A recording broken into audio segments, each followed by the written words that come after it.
What is going on, everyone? Mets talk with Hayden J. Give me 1 second to fix the audio on here, and we'll be fine. Give me 1 second. Stand by, guys. Give me 1 second. Stand by, guys. Give me 1 second. All right. Audio sounds pretty good. Stand by, guys. Give me 1 second. All right. Yep, audio sounds pretty good. Apologies about that. But what is going on, everyone? Mets Talk with Hayden is the name. I may possibly say raging is the game, as Logan says in the chat. But what's going on, everyone? I hope everyone is doing extremely well today. We got a lot of good stuff to talk about in today's stream. We are going to be going over the New York Mets and the Miami Marlins series summary. Then we are going to be transitioning into the New York Mets and the Atlanta Braves series preview. We're going to go over some Mets news, injuries, rehab assignments, some other big Mets news that I'm sure most of us are excited about, and all of your guys' comments, questions, concerns in the chat below. It could be about the Mets, the Braves, the Dodgers, the Diamondbacks, whatever. So before we get into all of that, please, everyone, smash that like button, turn on those post notifications, tell your friends about this channel. Obviously, subscribe. Obviously, we are on the road to 700 subscribers. So let's try and get there soon. That would be very, very good. So let's stop wasting any more time and let's dive right into the Mets news. So obviously, let's dive into this New York Mets and the Miami Marlins series summary. The Marlins came into town to New York and played a 4-game set, and it was split. On the last stream, I was kind of hoping that they would take it 3 or 4, but you split it. I think it was easy. A sweep was definitely easy. They were definitely capable of having a sweep, but unfortunately, that was just not the case. But let's get into it. Game 1, which was Friday's game. The offense was locked and loaded. I wish they had this whole offense for the whole series. But that was not the case. Obviously, getting into it, the New York Mets won Friday's game by a crazy score of 10-0. The Mets were alive and active and pretty hot. On the mound, you had Trevor Williams, and Williams had one of his best outings as a New York Met.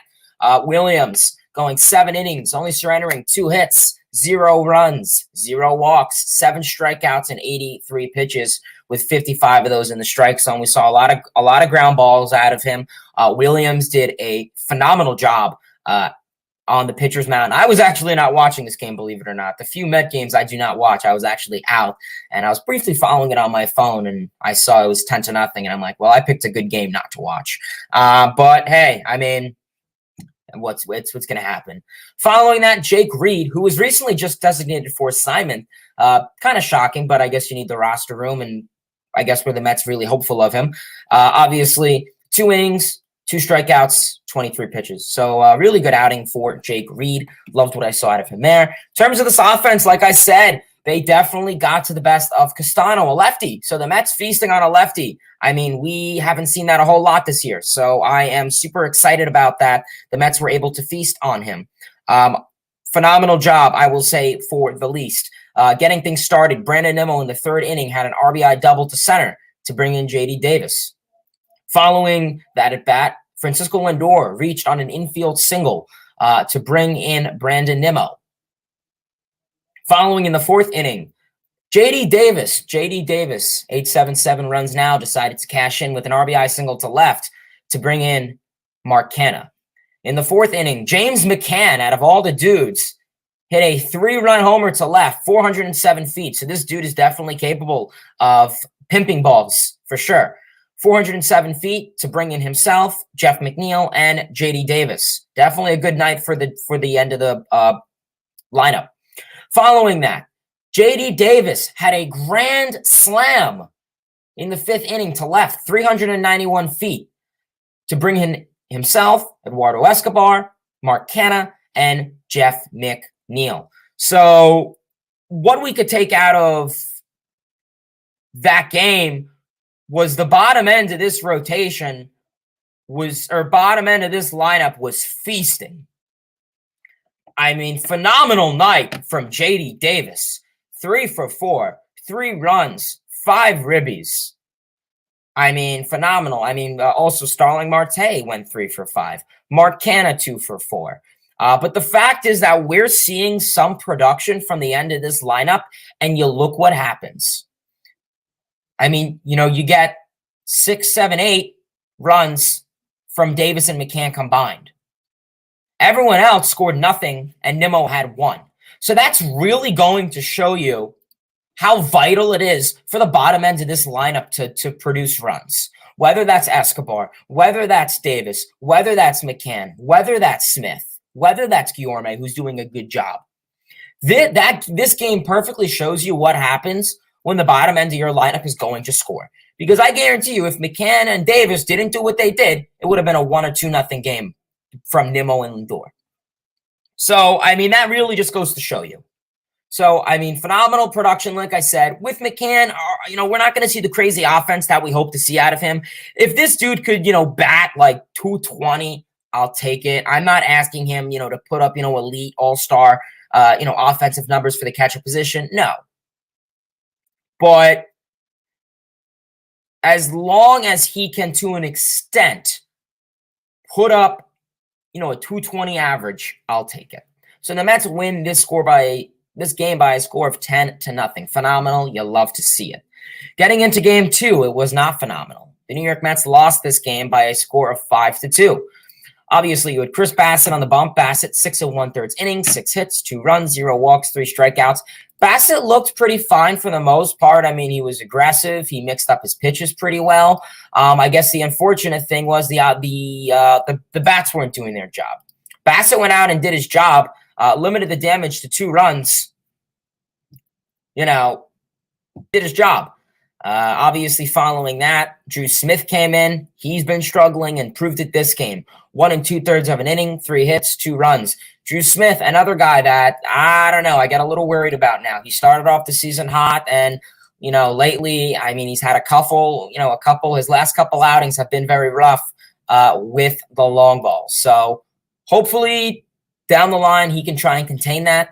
Otherwise, okay production out of him. And then following that, Dolly Rodriguez came in, an inning, a hit, a run, a walk. What are you going to do? Like I said, the offense for this night was definitely quiet. You had 2 homers, and I know the Mets have kind of been lacking the power this season, especially with the long ball. I mean, really, besides Pete Alonso and maybe Lindor, if you want to say, the home run power has really not been there. And it's crazy to see the only 2 runs scored in this game were from home runs. So that's really interesting to see. Obviously, to get things started off in the 3rd inning, Brandon Nimmo had a solo home run to right field, 400 feet on the dot. And kudos to Nimmo. I know that Nimmo isn't really like his old self, where he's kind of changed his approach at the plate. And I'm not big on it. I kind of liked his old mentality of not swinging a lot. Listen, Nimmo, he's hitting the ball? Yes. He definitely has changed his approach, I feel, a little bit. He kind of is definitely taking some hacks at the plate. He's definitely capable of slapping the ball and taking walks.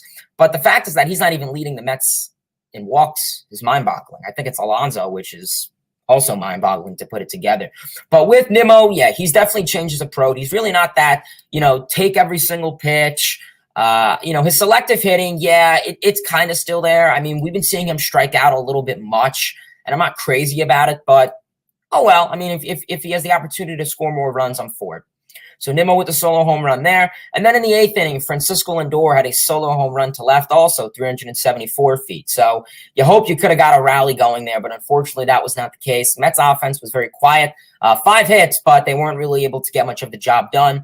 So overall, that was a pretty exasperating night for the Mets. You hoped you had 3 runners on in the 9th inning, or 2 runners on, my apologies, in the 9th inning, and they were just not able to cash in.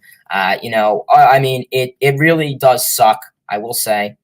But, that's just how it's going to go. I guess getting into some guys offensively, let's take a look at how some of these guys did. Obviously, Nimmo 1 for 5, Marte 1 for 5, Lindor 1 for 5.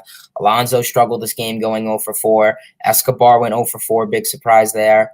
Like I said, the offense was just not giving you much. You had a couple walks, Cano with 2 walks, but otherwise the offense was pretty quiet.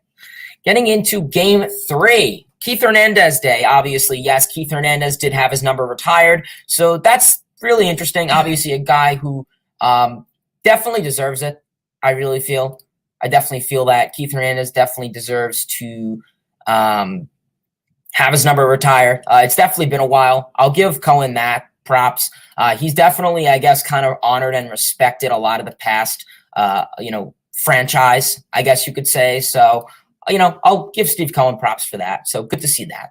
So on Keith Hernandez Day, we had Carlos Cookie Carrasco on the bump, 5 2/3 innings, 7 hits, 2 runs, 2 walks, 5 strikeouts.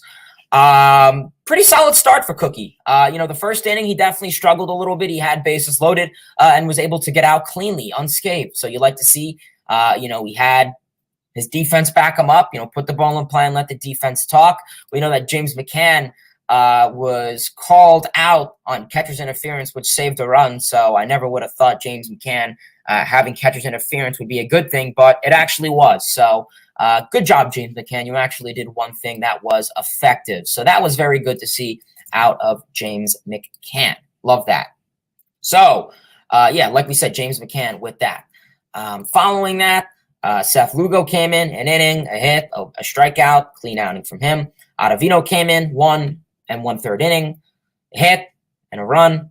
Edwin Diaz came in the ninth, an inning, 2 strikeouts, very elite. Colin Holderman came in, an inning and a hit. So Mets pitching was pretty quiet for the most part. For the most part, the bullpen did their job to the extent. Really, really no complaints for the Mets bullpen. Carrasco, like I said, looked pretty good, obviously. 92 pitches. He did a phenomenal job. The first inning complexities have been a little bit of a thing.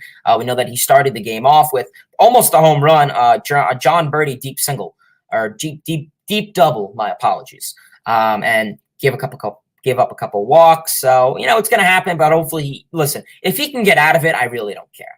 The pitch count may be a little bit of a thing that isn't, I guess, the best. But as of right now, I've been very impressed with Carrasco, how he's been able to really show himself and, get out of these first inning issues. So good to see out of Carrasco. In terms of this Mets offense, let's get into it. In the 4th inning, of course, it had to be Pete Alonso. But Pete Alonso had a solo home run to the left, pimped 418 feet. He definitely deserved that. And it was on Keith Hernandez Day, so definitely iconic there. In the 6th inning, Francisco Lindor hit the go-ahead homer, 2-run homer to left field, 390 feet to bring in him and Nito. And then in the 10th inning, when you were down, the Mets looking like they were going to lose the game by a score of 4-3. But no, Tomas Nito said, nope, that's not happening, and had a double to left to bring in Mccann. In the tie game, going into the 10th inning, Tomas Nito scores on an error after Brandon Nimmo hit a pretty hard ball to the pitcher, Tanner Scott.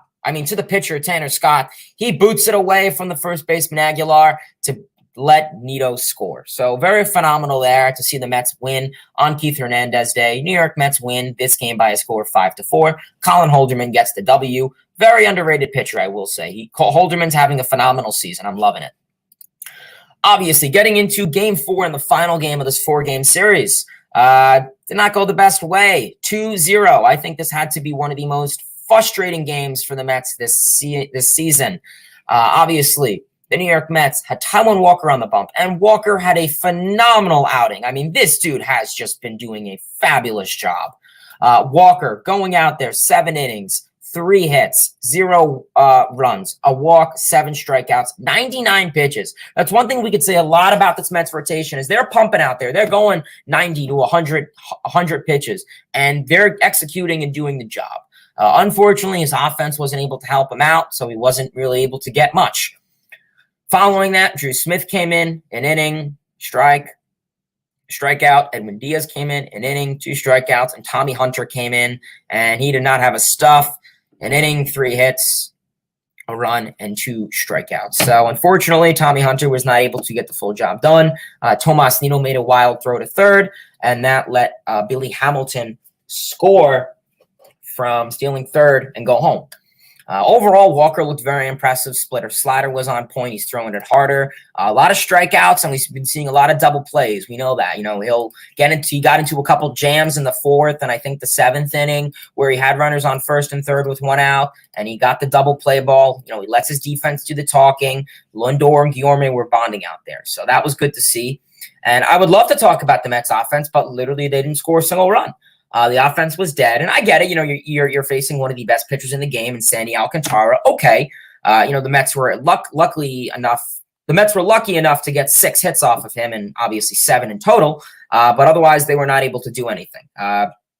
Stranded constant runners with runners in scoring position. That was not pretty to see. You didn't like to see that. Otherwise, Nimmo for 5 sucks to see. Canna 1 for 3 with 2 walks. Lindor 1 for 5. Alonso 1 for 4. McNeil 0 for 4. I mean, Guillorme went 3 for 4, and it sucks that you get to waste a Guillorme outing because he's been having a really good season. But you know, Escobar 1 for 4. Nito 0 for 4. I mean, just overall really rough game. So you hope now going into the Braves series things can change. So the New York Mets were not able to get the job done against the Marlins, but hey, maybe they'll get it done against the Braves. And the Mets are going down to Atlanta to play a 3-game set in Atlanta against the Atlanta Braves, who are only 1.5 games back from the New York Mets in the standings. So getting into it, game 1, which is tonight at 7:20, odd time. I couldn't tell you why. We have Max Scherzer on the bump for the Mets. 5-1 on the season, 2.26 ERA, 0.88 WHIP, 55 2/3 innings pitched, and 70 strikeouts. Scherzer's been having a phenomenal season, like I said. The strikeout ratio has been surreal, striking out 11 batters against the Cincinnati Reds lineup his last outing. He's been doing a phenomenal job. If this dude could simply enough just get run support, that's my analysis. You know, do what you need to do, but, you know, the offense is 50% of the game also. So, you know, go out there and, you know, if you could limit it to no runs or a run or 2, that's fine. We'll see if the offense could do their job. Obviously, Max Fried, the left-handed southpaw, will be on the bump for the Braves. We know the Mets' numbers against left-handed pitching, and they are not super great. So hopefully they can try and get something there. Otherwise, I don't know. It's going to be a rough and probably long night for the Mets. Let's get into it. Getting into it, game 2 of this 3-game set. Give me 1 second, guys. All right, sorry about that. Game 2 of this 3-game set. We left David Peterson, the left-handed southpaw, on the bump for the New York Mets. Peterson, 5-1 on the season, 3.48 ERA, 1.27 WHIP, 62 innings pitched, 63 strikeouts. Peterson's having a pretty good season. Like I said, he's coming off of an unfortunate outing against Cincinnati Reds where, you know, the walks were a really rough thing for him. The pitch count was a rough thing for him. Overall, my analysis for Peterson, I mean, use the slider as a weapon. Hopefully he can get some whiffs and some strikeouts on that. That would be ideal. Try and keep the pitch count containable. You know, what you would really like to see out of Peterson is, I guess, him go in there and listen, if you walk a guy or allow a base hit, that's fine. Take advantage of that and try and get a double play. Because that's what Peterson needs sometimes. You know, sometimes he'll get, you know, deep in an inning with runners on the corners and 1 out and full count. You know, sometimes he just needs that ground ball double play to really get himself out of it, because the pitch count has been a little bit of an issue for him this season. And that's why I've always been a proponent of sending him to the bullpen so we can try and work on that. And I mean, pitch count in the bullpen really isn't, I guess, a crazy thing you could say. So yeah, we'll see how Peterson fares. Hopefully he has a good outing. He's been phenomenal so far. The Mets are 9-3 when David Peterson starts. So, I mean, those are pretty good numbers right there. So I'll take it. And obviously for the Atlanta Braves, they will have Spencer Strider, the rookie, who's having a phenomenal rookie season. I think any rookie would be proud of a 4-2 record, a 2.60 ERA, a 0.97 WHIP, 102 strikeouts. I think any rookie would be fine with that. So hopefully he can put up some good numbers there. And obviously getting into game 3 in the final game of this 3-game set, the New York Mets will have Chris Bassitt on the bump for the New York Mets. Obviously, Chris Bassitt is 6-6 on the season, 3.94 ERA, a 1.14 WHIP, 96 innings pitched, 98 strikeouts. Biggest thing with him is the long ball. I mean, giving up 13 homers this year is not ideal. The long ball has been a little bit of an issue for Bassitt. Yeah, like I said, Bassett's been having a pretty good go at it for the most part, besides the long ball. So we'll see how he could fare there. And obviously for the Atlanta Braves, they will have Charlie Morton on the bump, who also has been having an issue with the long ball. So hopefully some of the Mets bats, Alonso, McNeil, Lindor, could take advantage of that. Maybe hit a couple homers. So we'll see how that goes. So the Mets are going in to play a 3-game set against the Atlanta Braves. New York Mets going into this are 53-33, 25-18 on the road. The Atlanta Braves are 52-35, 30-18 at home. So the Atlanta Braves are only 1.5 games back from the New York Mets. So like I said, 2 games, they win the series, then the Braves are ahead in the standings. I know, I get it. It's before the wild card. My apologies, the All-Star break, not the wild card. But still, you would really like to get ahead going into, the All-Star break with first place. That would be ideal. I think any Met fan could agree on that. We'll just have to see if the Mets offense is willing to cooperate, because I think the pitching is definitely capable of doing their job. But like I said, baseball's a 50-50 sport, and we're going to need, the bats to wake up and do their job. They've been quiet. We haven't been seeing them hit with runners in scoring position. The 2-out hitting has not been there. Fingers crossed they can get the job done in Atlanta. So that is the New York Mets and the Atlanta Braves series preview, and the New York Mets and the Miami Marlins series summary. Now, getting into some news, we know that the All-Star game is about a week and a half away. And some big news just happened. As we know, the New York Mets will have 4 All-Star representatives in Los Angeles. Getting started with the first one, we will have our boy, Pete Alonso. There he is right there.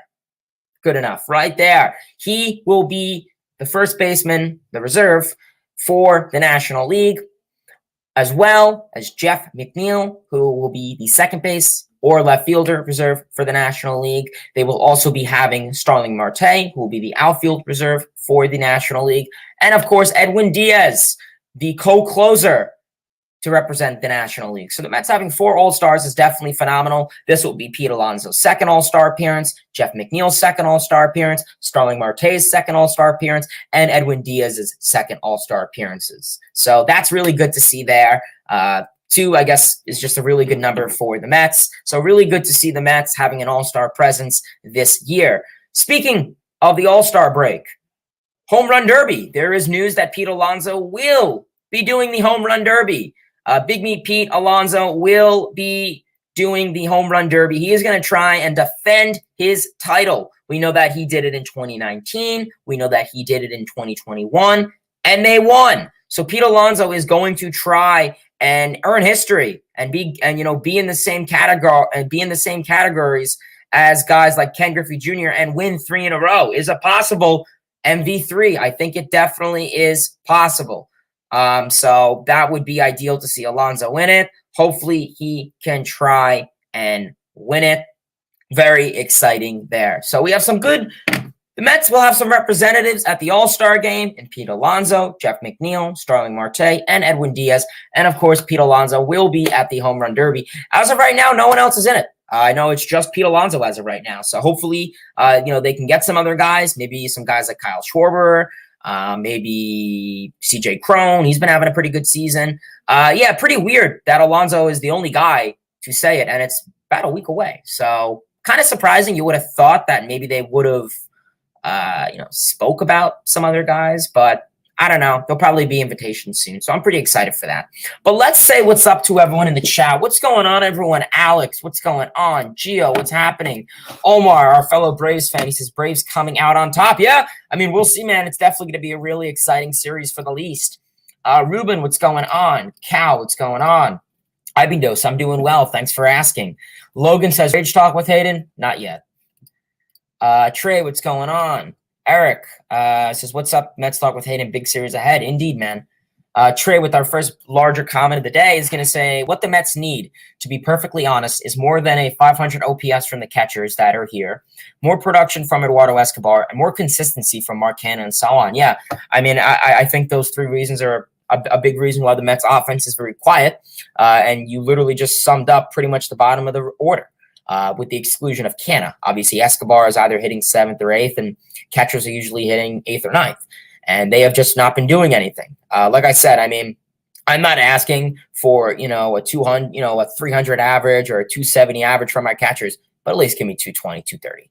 I can't be seeing, an OPS I can't be seeing James McCann's OPS the same as a good player's batting average. Now, that's an issue. So I think that's a big part to the Mets' offensive struggles. Simply enough, just having Mccann not being able to hit. Same for Nito. Same for Mazika. I mean, that's then literally what's the point? Just have a pitcher hit then. What's the point? So we'll see. Karen, what's going on? Ruben, what's going on? Peter, what's going on? He says, hey, Hayden, okay series against the Marlins, I guess. Splitting the series is better than nothing. Yeah, I mean, listen, I'd rather split the series than lose it. I mean, I literally think it would have been ideal to take the series, at least take 3 or 4, and you could have easily capable. You scored 10 runs in the first game. So, yeah, we'll see. Kobe says, hey, Aiden, LFGM, indeed, appreciate you tuning in. Timothy, what's going on? I'm doing pretty well, not bad, pretty happy. Cal says, starting to get worried about this team's offense with 2 outs and runners in scoring position. Yeah, I mean, I know that the Mets definitely had that issue last year, but that was from the start. I mean, if anything. As of right now, I think the biggest thing is Eric Chavez. I'm not saying he's going to get fired or anything, but he needs to work with his guys. That's all I'm going to say. He needs to, take batting practice with these guys and talk with them about more fundamental hitting and selective hitting when there's 2 outs and runners in scoring position, because it's been an issue. And I get it, everyone's saying, oh, stay calm, it's not a big deal. But you can't have another Cohen collapse or whatever you want to call it. You just can't. So, I mean, we'll see. Like I said, I mean, hopefully the Mets will find some type of remedy, at the deadline to try and fix that, get a big bat. Like I say, 2015, 2015, something like that would really be big. You had it last year with Diaz also. So if you can get something like that, that could be huge for this New York Mets team. Kobe says, hey, Hayden, what's up? I think I read that.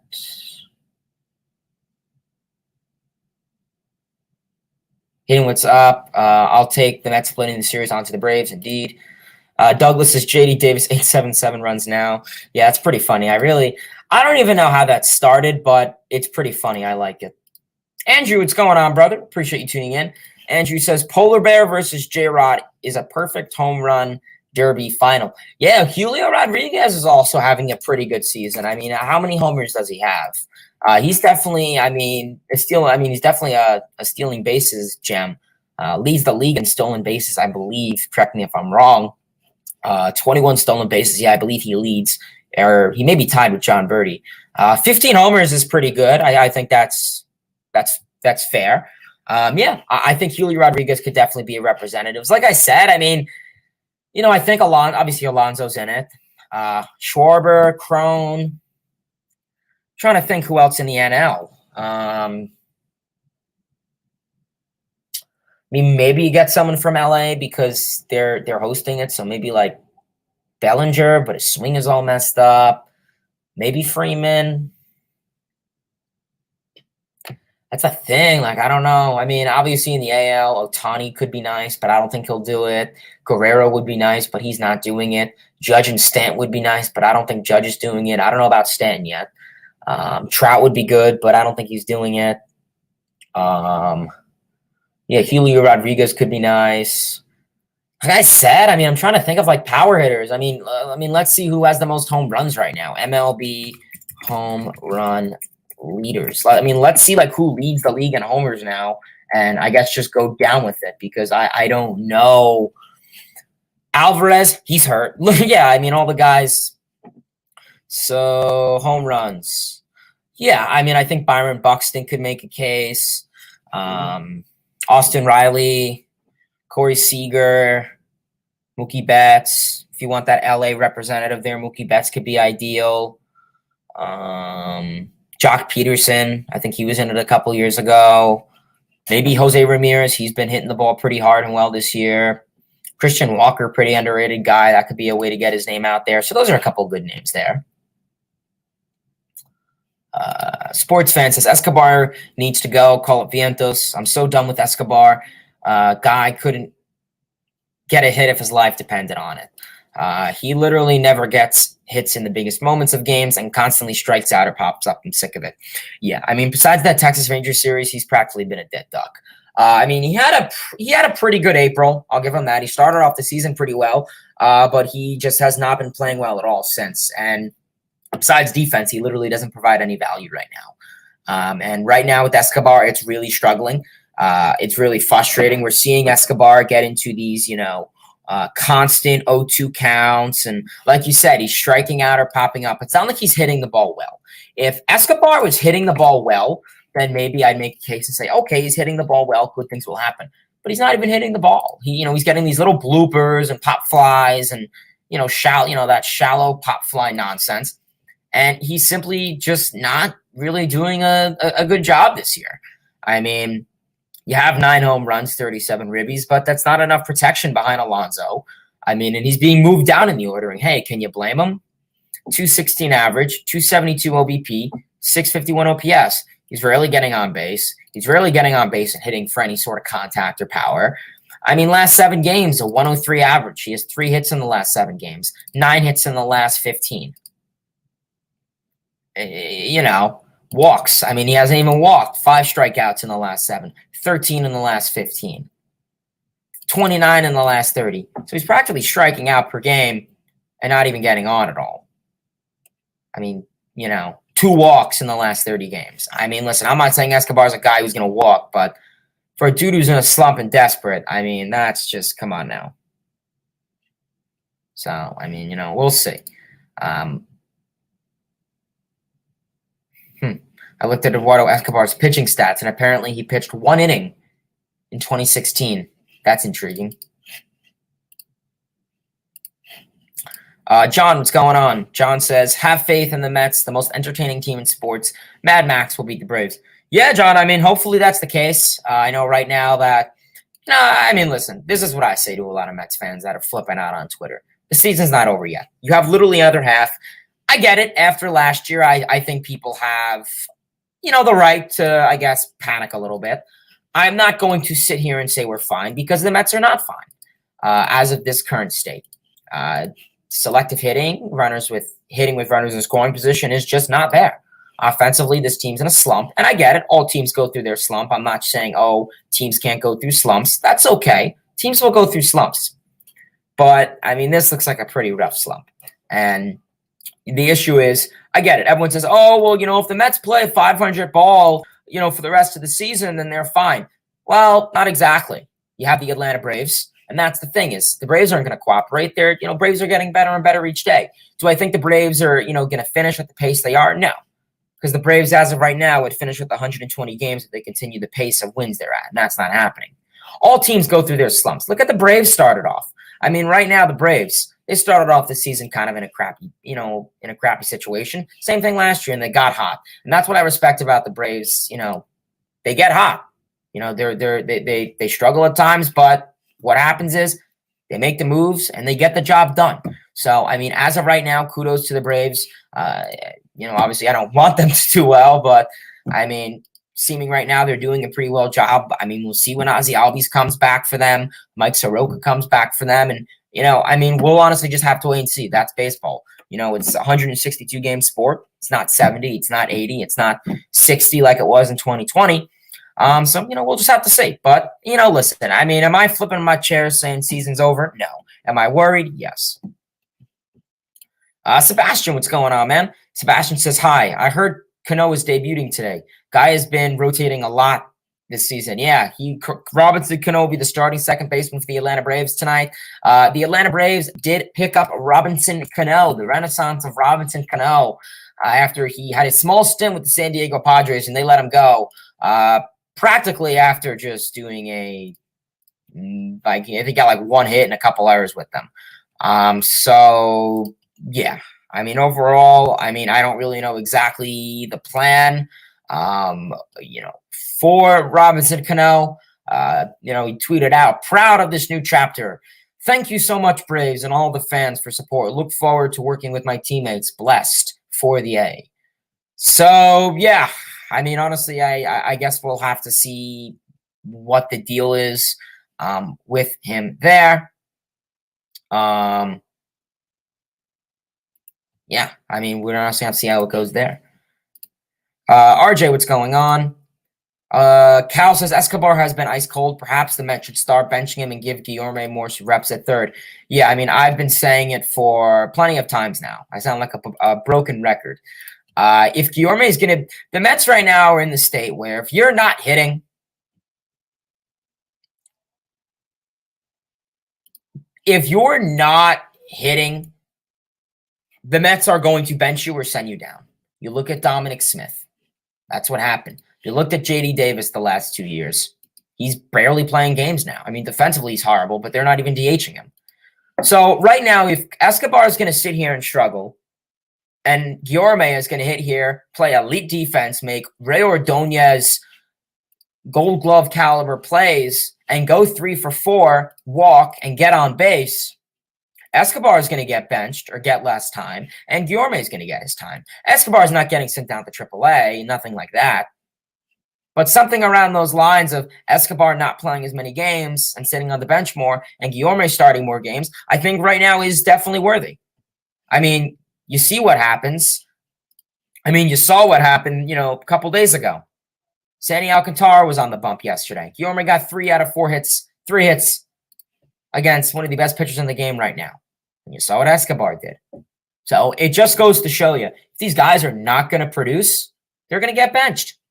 And that's the safest way to say it, and I support that. Because right now you want to win. That's the point. The goal is to win. And I think with Eduardo Escobar struggling and literally being a big slump, I just... it's frustrating. It really is. So, I mean, we're going to have to see how the Mets handle Escobar.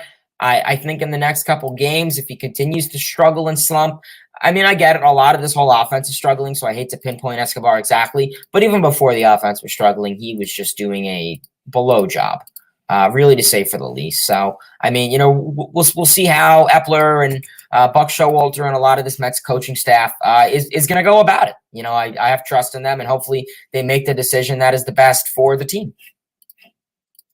Ottavino, Drew Smith, 6th and 7th, Holderman, May, if he's back to old, can all be decent middle relief pitchers. Adding one more guy could be huge. Slot, Seth will go back into long relief. Yeah, I mean, hopefully, you could add David Peterson to that list when DeGrom comes back.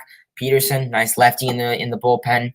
Same thing for Trevor Williams. He'll probably be a full-time bullpen guy, long reliever. So that could be nice. So, I guess we'll see how the Mets, handle their bullpen. I think the Mets bullpen right now is, I guess a little iffy. A little shaky, I guess. I mean, we're honestly just going to have to see, can they be consistent? They'll have a great week and then, 2 rough games and then a good week and then a bad week and then 2 good weeks, So we'll see. And that's relievers. They're always streaky. You're not going to be like Josh Hader or Edwin Diaz and be consistent all the time. So, we'll see how the Mets bullpen can fare.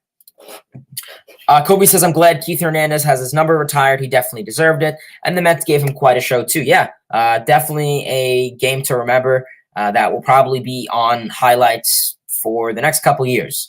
Yeah, definitely he deserves it. He really did. He really did. Do you think Eric Chavez is going to get fired? I don't think he'll get fired. I mean, if they collapse and the season and they're below 500, probably. When is Joey Lucchesi coming back? So I think I talked about this last stream, but I'll repeat it. So right now, Joey Lucchesi had Tommy John last season around this time. So he'll probably be starting maybe August could be ideal for him. Yeah, probably August. Probably August. We know that he said that his curve and all of his pitches are still there. So hopefully if if he feels fine and his pitches are there, he should have no problem. Cal says this upcoming series against the Braves won't determine the Mets season, but the rest of the games against them in the future definitely can. Yeah, no, man, I agree with you 100%. The Mets play how many more games against the Braves? And, usually how it goes is whichever team has the most wins against the teams in the division usually wins that division. That's just how it works. And last year was the Braves and they won the division. So, hopefully Mets are that team. Sports Fan says, did the Mets FO miss when they passed the signing on Kumar Rocker? He has really looked solid in independent ball this year, and his medicals look fine. Yeah, I know he was pitching in, was it like Troy, New York for their affiliate there, or independent ball league, whatever. I don't really follow that, so I couldn't really tell you much. I believe that he was on the draft this year. I think obviously much higher, considering, with the injury and I guess the professional, baseball aspect kind of down the toilet. So he kind of has 1 year, I guess, kind of in the middle. I get it. He was pitching in Troy, but still he had some time off. So his value definitely isn't what it was. But yeah, I mean, with that whole situation of, the injury, that's exactly why MLB should have their own doctors to examine these guys, and they should have, a say. Just a disaster. It really was. Alonso was in the home run derby. Yes, Ibindos. I'm super excited. Hopefully he wins number 3, and we'll join guys like Ken Griffey Jr. to be the only guys to win 3 in a row. When do the Mets get their City Connect jerseys? I don't think this year. Probably maybe next year. We'll see. I would definitely buy one, regardless of how it looks. Kobe says, who should get their number retired next? Probably number 5, David Wright. What else is out there? I mean, David Wright probably will, considering that a lot of this younger, like a lot of the youth and younger generation probably will. Probably Darryl Strawberry. What was he, 18, I believe? He'll probably get retired, considering that.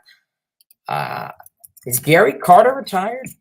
He isn't. Okay, so maybe Gary Carter. I know that the Mets never really did much for him, unfortunately. He passed away in 2012. So I think Gary Carter, Darryl Strawberry, David Wright are like the next 3 that come off the top of my head. Steven, what's going on? Steven says, do you think they will trade Escobar for Bregman, get Michael Brantley? I don't think the Astros will be trading away. The Astros are definitely contending, so they will not be sending any guys away. They're going to keep Bregman and Brantley.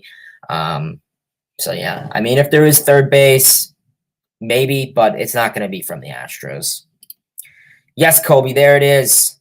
There it is. The All-Stars, according to Trevor May. I know Trevor May puts the emojis on whenever they win.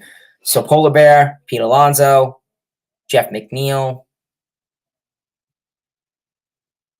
So Polar Bear, Pete Alonso. I'd like to say that box is Jeff McNeil, but like sometimes StreamYard blocks it out, so it's probably a squirrel. Starling Marte, the star, and Trumpets Edwin Diaz.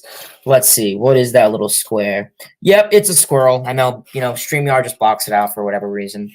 Douglas, what's going on? Douglas says, should the New York Mets go after David Robertson? Yeah, I mean, Robertson is having a pretty good season for Chicago. I was actually looking at his stats the other night. Pretty up to par stats. Would have the best whip out of anyone on this Mets bullpen if he joined now. So that's a little cool fact to know there.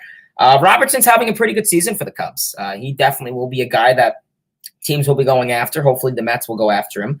Like I said, he's a ground ball pitcher. Doesn't strike out many guys. Low strikeout rate, but plenty of ground ball pitchers. Just if you want to get through those outings quick, he's your guy. If you need a double play, he's your guy. Will give up a lot of soft, light contact for double plays. He's a veteran, so he's up there in age. So like I said, get him on a cheap deal, like a 1 year deal. I believe he may be a free agent this upcoming off season. So, like I said, you're not, giving up a lot there. Daniel, what's going on? Daniel says, hey man, Mets need to address this offense soon. I hope they would have called up Vientos, knowing Mccann will be out for a while. Mets will go after Contreras no matter what the cost. So apparently, and I was going to mention this, the Mets came out, there was a report saying that they will not be doing much catching. They will not really be going after any catching at all this deadline, and that the most reasonable thing will be Francisco Alvarez. I forgot who tweeted that out, but someone put out a tweet saying that, let me try and find it. It may have been Mayer or Giacomo. Give me 1 second. Let me look through my likes. I think I liked it. Give me 1 second, guys. I'm going to try and find it. It may have been Tacoma or Michael Puma. Someone, I don't know, but someone tweeted out saying that the Mets are not going to go after a catcher at the deadline, and their next thing up would just be calling up Alvarez. So, yeah. I mean, that's probably going to be the case. So, we'll see.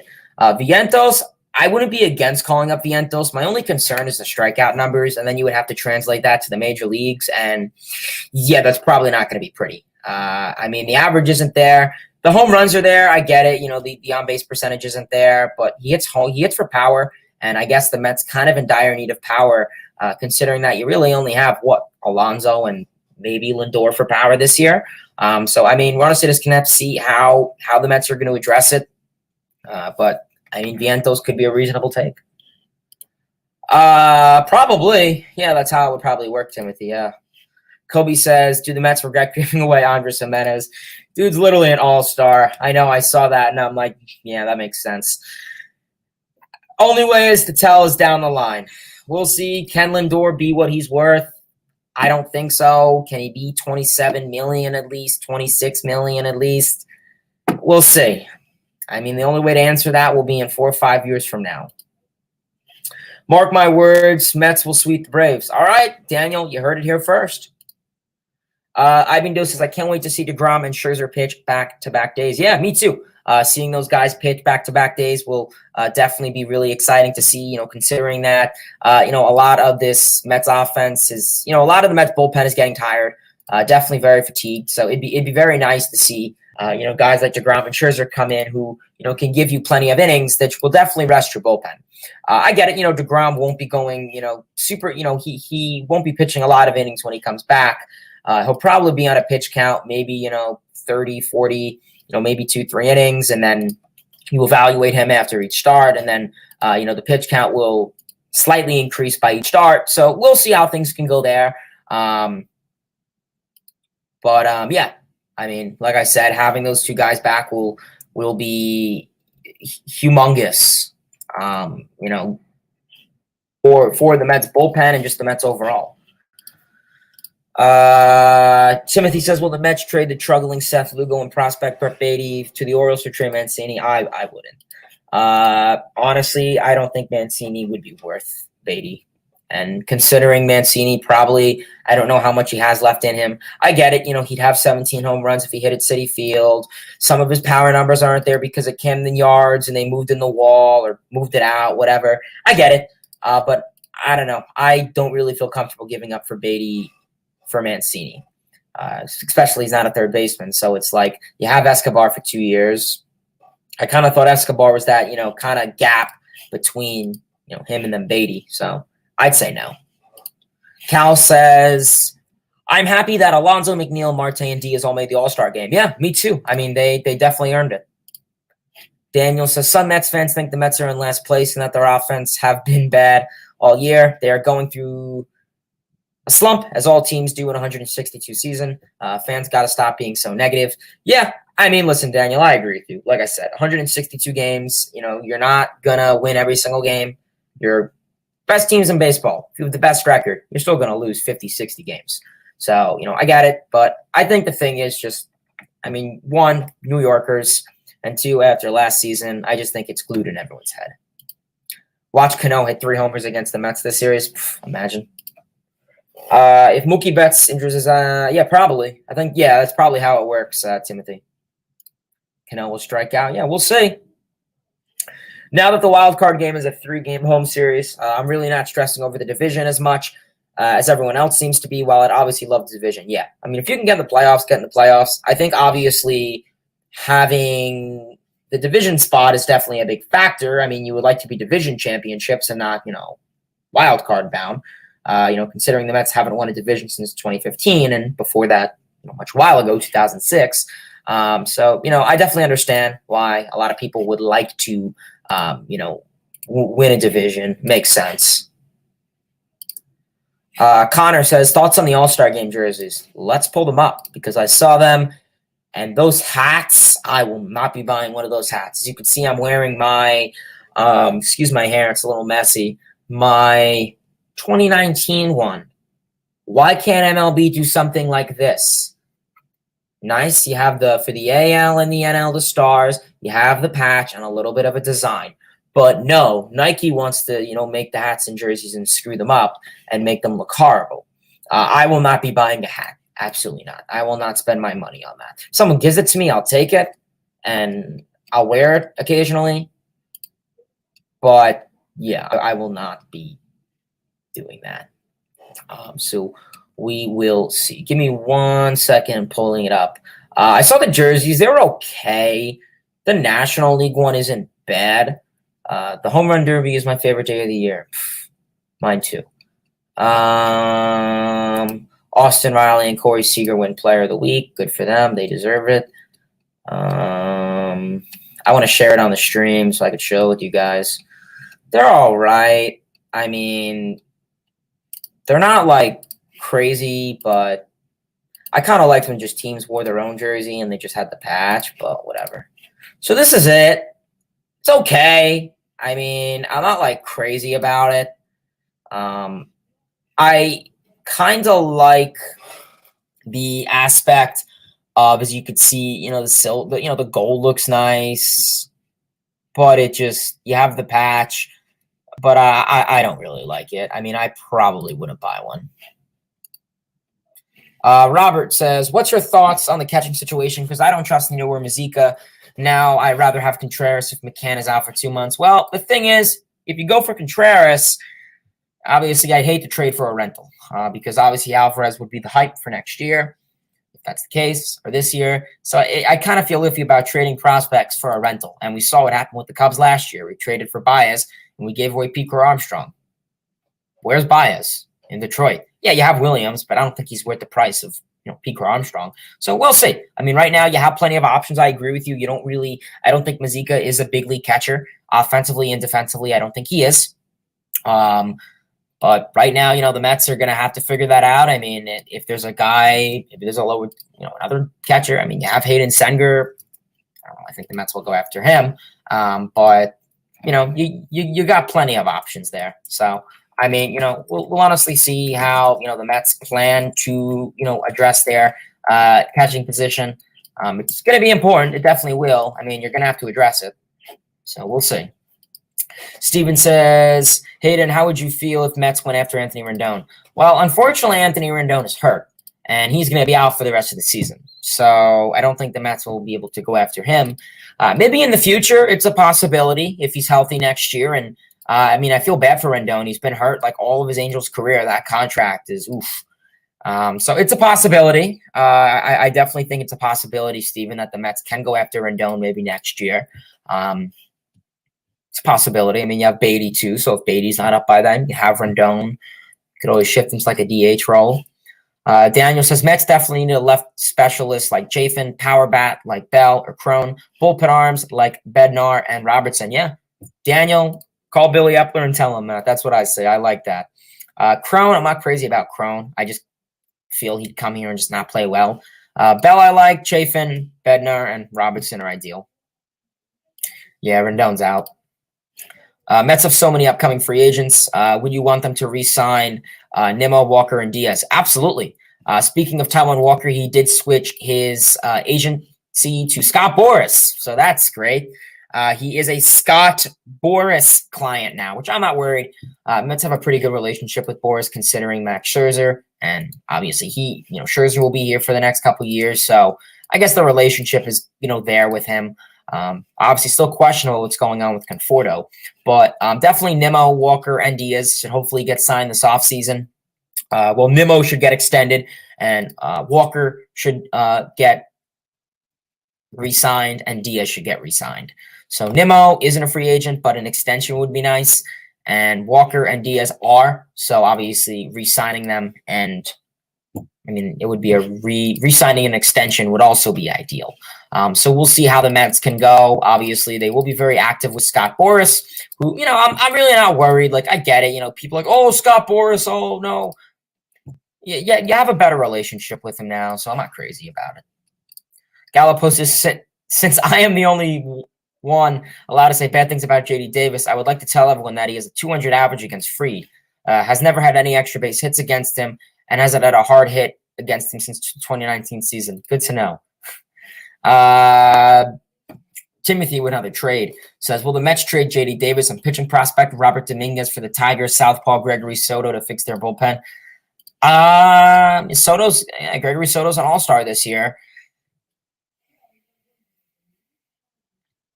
Would I do it? Probably. but I would want another piece in return. Ruben says the James Mccann injury is definitely a blow. Now Nito and Mazik could get more starts, which I'm iffy about. Yeah, I am not super happy about those guys getting more starts. I think it's really going to be very frustrating seeing that. I guess seeing whatchamacallit, seeing how this catcher's, the catcher position is vital for this team. And, considering that we're going to get DeGrom back and we have Scherzer back, our elite pitching is going to need, better guys behind the plate. And, not to trash talk Mazika, fellow Stetson Hatter, where I go to college, but he's just not a big league catcher, I feel. I just don't feel he is a big league catcher. And I think that's just how it's going to be.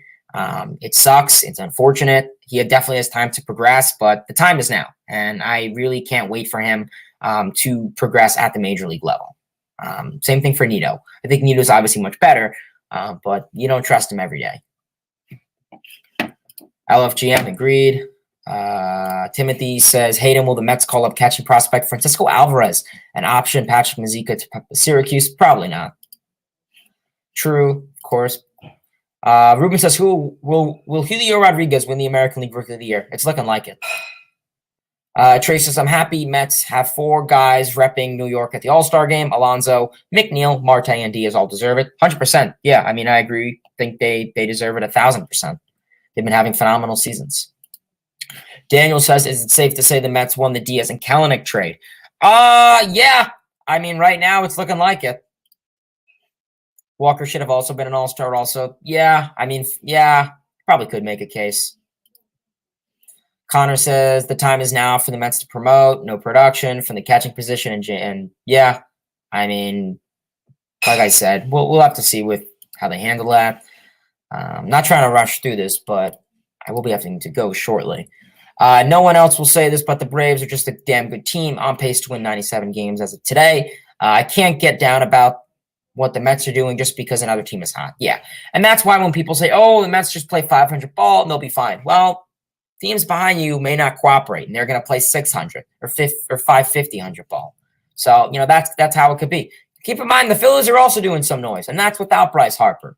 So, we'll see. So obviously, the NL East is looking pretty, the Marlins, I mean, they're, can't count them out. Taiwan Walker yet again with the 95+ slider, devilish slitter mix. Yeah, that splitter slider, back foot slider has been phenomenal for him this season, and that's been a big part of his success. He's throwing it more often, and I'm loving it. Joe says, I think we dodged a bullet by not re-signing Baez. Oh, yeah, 100%. I mean, I take McNeil over him 1,000%. Who do you... Lane, what's going on, Lane? Lane says, who do you feel about the Mets? How do I feel about the Mets? Well, right now, I get it. They're struggling with hitting with runners in scoring position. That's been a little bit of an issue for them this season. It's exasperating to see, but hopefully they can try and get the job done soon. And try and, go after it at the deadline, see if they can get the pieces to, I guess, fix what they need to. Obviously, offensively, if you can get a bat out there, a power bat, you need some power. That would be ideal. So a nice power bat could be ideal there. Give me 1 second. So, yeah, a nice power bat would be ideal.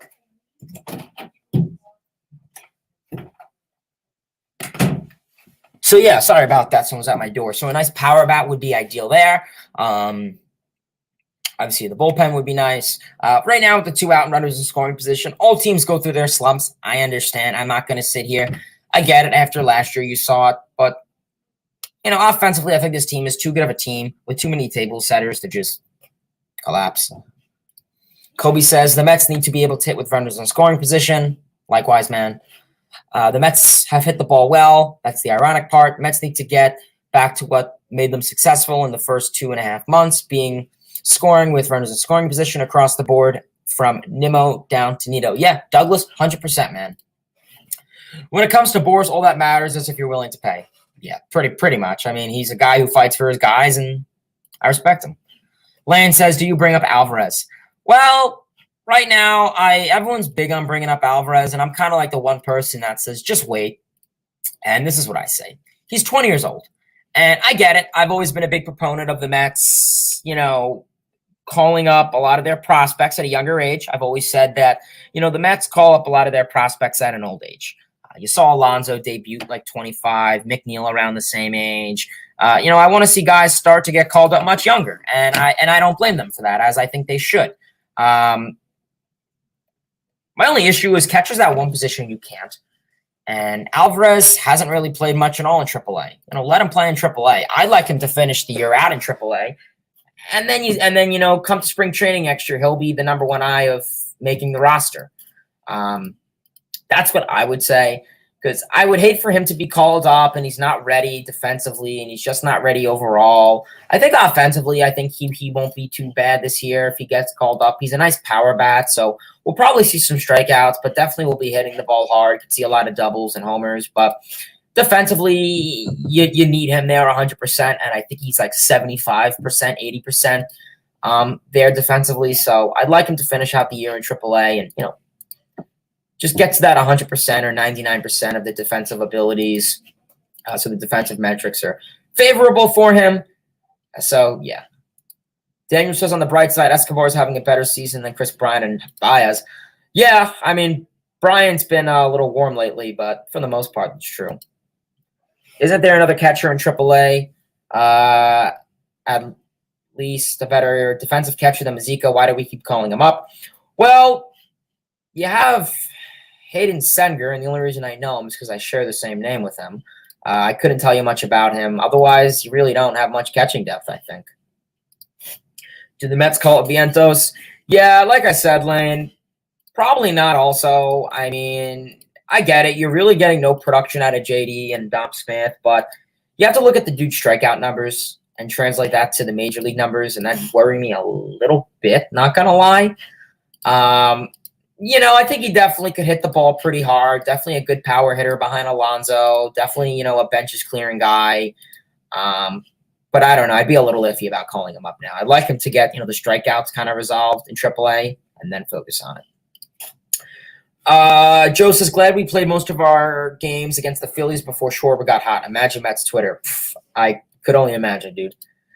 Ivan Doe says, a good point to make everyone feel better. The best Mets team most of us ever watched, 2006, was only 17 games over. 500 on this date. This team is a 20. This team is good. Yeah, but like I said, I understand what everyone's saying. I really do. I just think people are going to complain about everything. And after last season, could you blame some people? So we'll see. Lane says, when do you think the Mets will call up Jacob deGrom already? Lane, probably be honest. I believe he is making a rehab start on Thursday. He'll probably get 3 to 4 rehab starts. That'll be a spring training ideally. So I'm thinking maybe the week after the All-Star break. He had 20 pitches, 40 pitches, and now he'll probably go to 50, 60. So I'd probably say DeGrom could probably, a possible return for DeGrom could be August, I think could be ideal. So yeah, I'd say probably like early August, last week in July would probably be ideal, I'd say, for DeGrom. Kyle Schwarber would have been perfect in this Mets lineup, says Daniel. Yeah, the power. He also started off slow, so everyone would have teared him to shreds, for the most part anyways. But yeah, as of right now, he's been raking. The home runs are there. He leads the NL in home runs at like 28, so that's crazy to see. So we're probably going to call it a stream here. We did exceed the hour mark. You guys were phenomenal in the chat today with questions. I really do appreciate all of you guys for tuning in. I really appreciate everyone. Daniel, Lane, Ibindos, Joe, Douglas, Kobe, Trey, Connor, Ruben, Timothy, Cal, Galapos, Steven, Robert. Who else? Peter, RJ, Sebastian, John, Karen, Eric, Trey, Omar, Gio, Alex. If I didn't say your name, my apologies. I really do appreciate you guys for tuning in. Phenomenal stream. You guys have been doing phenomenal with the chat in the comment section below. So keep at it. LFGM, really do appreciate you guys.